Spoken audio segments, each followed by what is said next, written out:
Japanese black pine, or Pinus thunbergi, is a classic species for bonsai that hasn't been available to the UK market for some time now.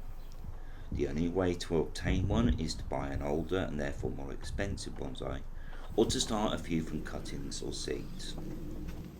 So if you've obtained some Japanese black pine seedlings or saplings and want to develop them into bonsai, what do? Just let them grow? In this video I'm hoping to show you how to approach the development of these pine saplings and pines in general, plus a few tricks to help fatten them up fast.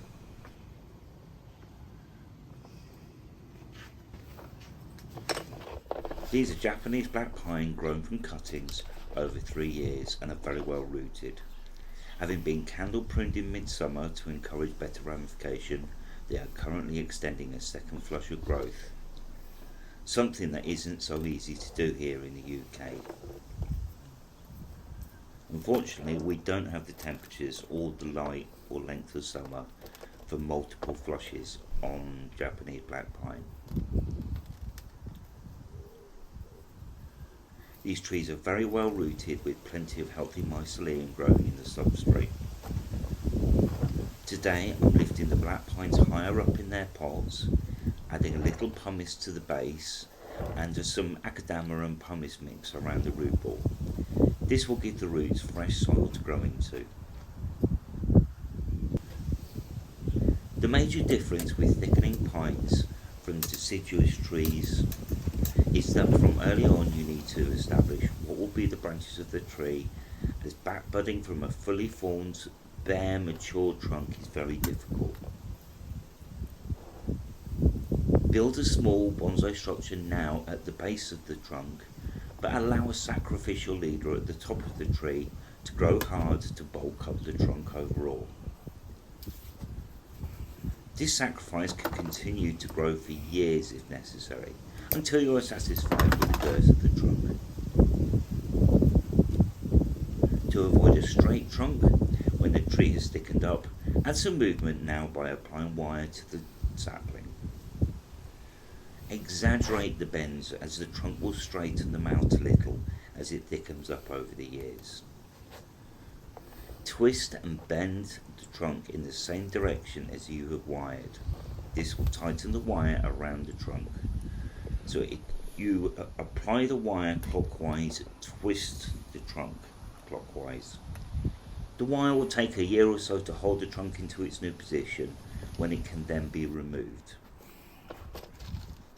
One useful technique available to us growing pines is to leave the wire permanently on the trunk.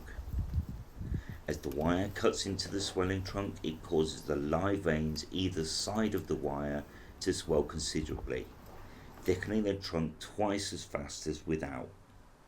This Austrian black pine, Pinus nigra, is an example of coiling and swelling of the trunk of a pine sapling, creating a much thicker trunk in far less time. The cold wire cutting in also causes the live veins to spiral around the trunk instead of straight upwards. If you really want to cut the wire in the future after it has started cutting into the trunk, be aware that uncoiling the wire can pull away the bark and the cambium.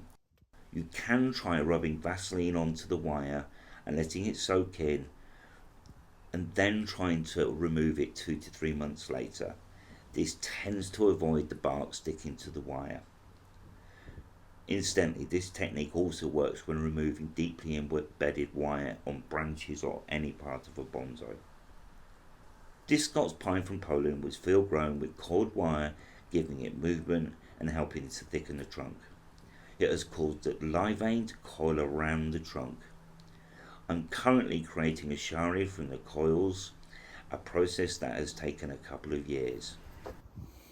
One important thing to do when you're trying to bulk up your tree is keep feeding hard and keep the tree over 12 degrees centigrade for as long as possible. 12 degrees centigrade seems to be the point below which the tree will stop growing. So to exaggerate and lengthen your season, if you have the use of a cold frame or a polytunnel in the early spring or the autumn, you can extend the growth time of a Japanese black pine. This second example of work on a Japanese black pine sapling shows me building a small bonsai structure now with the aim of allowing a sacrificial leader at the top of the tree to grow hard to build up the trunk. This sacrifice can continue to grow for years if necessary. The branches at the base can be developed for the actual finished bonsai, should be given plenty of light to encourage growth, but it should also have short internodes created by either pinching out the very tips of new candles if they extend too far, or cut back entirely in late summer. With the trunk given some shape using cold wire, you can see the beginnings of a branch structure and also a new leader ready for the tree as a bonsai, when the upper sacrificial growth has thickened the trunk. This next example Japanese black pine is one I purchased 3 years ago with its sacrifice leader still in place, but with nicely developed branches still at the base, ready to be wired and styled. As already mentioned, Japanese black pine enjoy high temperatures in general and plenty of humidity as well as sunlight. They are a relatively thirsty pine species and can be watered much harder than Scots and particularly white pine bonsai. Feed with plenty of organic fertiliser, seaweed and fish emulsion for maximum growth. Sacrificial branches can also be used to bulk up parts of the trunk. Look at this example of a relatively short Japanese black pine with a huge sacrificial branch used to thicken its base. I took these images a couple of years ago when removing the sacrifice branch for the owner, in stages. Lastly, some words about timing while I show a magnificent Japanese black pine developed by enthusiast John Golding over 2 decades. I've now owned the tree for 2 years and I'm refining the growth by increasing ramification and reducing needle size. The absolute best time for repotting pines of all types is from August, when the new needles have set, until mid-October. This is also the safest time to repot all pines. The best time for pruning and wiring pines is again after the new growth is set in late summer until October, when the risk of frost first appear. I hope you've enjoyed this video. If you have, please like and subscribe to my channel.